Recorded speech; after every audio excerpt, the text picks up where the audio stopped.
भारत आणि दक्षिण आफ्रिका यांच्यामध्ये नुकतीच एकदिवसीय मालिका झाली। यामध्ये भारतीय संघानं 2-1 अशी मालिका जिंकलेली आहे। त्यानंतर भारतीय संघ दक्षिण आफ्रिकेत 2 कसोटी सामने खेळणार आहे। ते सामने भारताचा कर्णधार रोहित शर्मा असणार आहे। हे सामना पहिला कसोटी सामना किती तारखेला होणार आहे, भारतीय वेळेनुसार कधी भारतीय दिसणार आहे आणि भारतीय कर्णधार रोहित शर्मा यानं दक्षिण आफ्रिकेला हरवण्यासाठी ज्या खतरनाक 11 खेळाडूंची निवड केलेली आहे, या सर्वांची माहिती आपण आजच्या व्हिडिओतून घेणार आहोत। आजचा व्हिडिओ अतिशय माहितीपूर्ण होणार आहे, त्यासाठी आजचा व्हिडिओ संपूर्ण पहा आणि मित्रांनाही शेअर करा। चला तर मग आपण व्हिडिओला सुरुवात करूया। भारत आणि दक्षिण आफ्रिका यांच्यामध्ये आजपर्यंत 42 कसोटी झालेल्या आहेत। त्यामध्ये भारतीय संघानं 15 कसोटी जिंकलेल्या आहेत व 17 दक्षिण आफ्रिकेने जिंकलेल्या आहेत। आजपर्यंत भारताला दक्षिण आफ्रिकेत एकही कसोटी मालिका जिंकता आलेली नाही। त्यामुळे भारतीय कर्णधार रोहित शर्मा यानं दक्षिण आफ्रिकेविरुद्ध मालिका जिंकण्यासाठी अतिशय नियोजन केलेलं आहे। त्यासाठी स्वतः सलामीला रोहित शर्मा येणार आहे।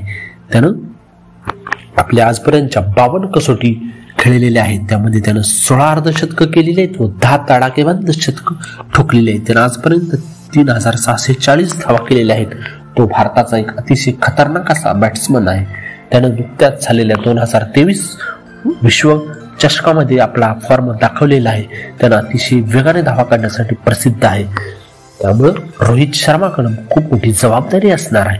त्यानंतर दुसऱ्या सलामीवर असणार आहे तो म्हणजे यशस्वी जयस्वाल यानं वेस्ट इंडिज विरुद्ध अतिशय चांगली कामगिरी केलेली आहे। त्यानं आपल्या कसोटीमध्ये पदार्पणातच शतकी खेळी करून सर्वांचंच लक्ष वेधलेलं आहे आणि तो भारतीय ए संघाकडून सातत्यानं धावा करत आहे। तो डावखुरा असल्यामुळे रोहित शर्मा उजवा असल्यामुळे उजवी डावी जोडी अतिशय चांगली जमलेली आहे। त्यानंतर तिसऱ्या क्रमांकावरचा खेळाडू असताना शुभमन गिलनं नुकत्याच झालेल्या दक्षिण आफ्रिकेत सराव सामन्यात शतक ठोकलेलं आहे। त्यानं मागील सामन्यातही त्यानं अतिशय चांगली कामगिरी केलेली आहे। तो सातत्यपूर्ण धावा काढणारा खेळाडू आहे आणि तो तंत्रशुद्ध बॅट्समन असल्यामुळे त्याला संघात स्थान देण्यात आलेलं आहे। त्यानंतर चौथा खेळाडू असणारा रन मशीन विराट कोहली भारतीय संघाचा एक प्रमुख आधारस्तंभ मानलं जातं।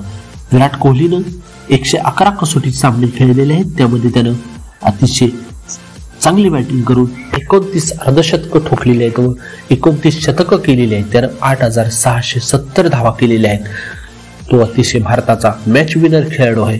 तो कसोटी सामन्यामध्ये अतिशय मोठ्या धावाचा डोंगर उभा करण्यासाठी तो प्रसिद्ध आहे। त्यामुळे त्याला संघात स्थान देण्यात आलेलं आहे। त्यानंतर 5व्या क्रमांकाचा खेळाडू असणारे श्रेयस अय्यर हा भारताचा अतिशय युवा खेळाडू आहे। त्यानं 10 टेस्ट मॅच मध्ये 1 अर्धशतक आणि 5 शतकासह 666 धावा केलेल्या आहेत। तो मधल्या फळीतला तडाखेबंद खेळाडू आहे। त्यामुळे त्याला संघात स्थान देण्यात आलेले आहे। 6व्या क्रमांकाचा खेळाडू असणारा तो म्हणजे विकेट किपर के.एल. राहुल भारतीय संघाला अतिशय मौल्यवान असा बॅट्समन आहे। मधल्या फळीतला खेळाडू आहे। तो अतिशय तंत्रशुद्ध पद्धतीने बॅटिंग करतो आणि तिन्ही फॉर्मॅटमध्ये तो विकेट किपिंगचा भारताला एक चांगला बॅट्समन मिळालेला आहे। त्यानंतर 7व्या क्रमांकाचा खेळाडू असणार आहे तो म्हणजे सर रवींद्र जडेजा अतिशय अष्टपैलू खेळाडू आहे। त्यानं आजपर्यंत 67 टेस्ट खेळलेले आहेत। त्यामध्ये 3 शतक ठोकलेले आहेत। त्यानं 2804 धावा केलेल्या आहेत आणि 275 विकेट्स घेतलेल्या आहेत। भारतासाठी तो अतिशय चांगल्या पद्धतीचा बॉलिंग आणि बॅटिंग दोन्ही समतोल राखणारा खेळाडू आहे। त्यानंतर 8व्या क्रमांकाचा खेळाडू असणार आहे तो म्हणजे रविचंद्रन अश्विन अतिशय भारताचा अनुभवी स्पिनर मानला जातो। त्यानं 94 कसोटी सामन्यामध्ये बॅटिंग करताना 5 शतक आणि 14 अर्धशतकासह 3185 धावा केलेल्या आहेत। तो भारतासाठी अतिशय मौल्यवान असा फिरकी बॉलर आहे। त्यानं 480 विकेट्स काढलेले आहेत। तो भारतासाठी धावा काढणारा आणि विकेट घेणारा अतिशय महत्वाचा खेळाडू आहे। त्यानंतर 9व्या क्रमांकावर जसप्रीत बुमराह खेळणार आहे। तो अतिशय यॉर्कर किंग ज्याला म्हटलं जातं। त्यानंतर 10व्या क्रमांकावरती मोहम्मद सिराज भारताचा एक चांगला फास्ट बॉलर आहे। त्यानंतर 11व्या क्रमांकाचा खेळाडू असणारा प्रसिद्ध कृष्णा युवा बॉलर आहे। अतिशय प्रतिभावान असा खेळाडू आहे। हे पूर्ण 11 खेळाडू आहेत जे भारतीय संघाचे आहेत। ते आजपर्यंत भारतीय संघाला दक्षिण आफ्रिकेत विजय मिळवता आलेला नाही। आत्मविश्वासाने खेळी करून भारताला विजय मिळवण्यासाठी प्रयत्न अतिशय जोरदार करणार आहे. तुम्हाला काय वाटतं, भारतीय संघ कसोटी सामना जिंकेल का हे मला कमेंट बॉक्समध्ये सांगा. आजचा वेळ कसा झाला हेही सांगा. धन्यवाद.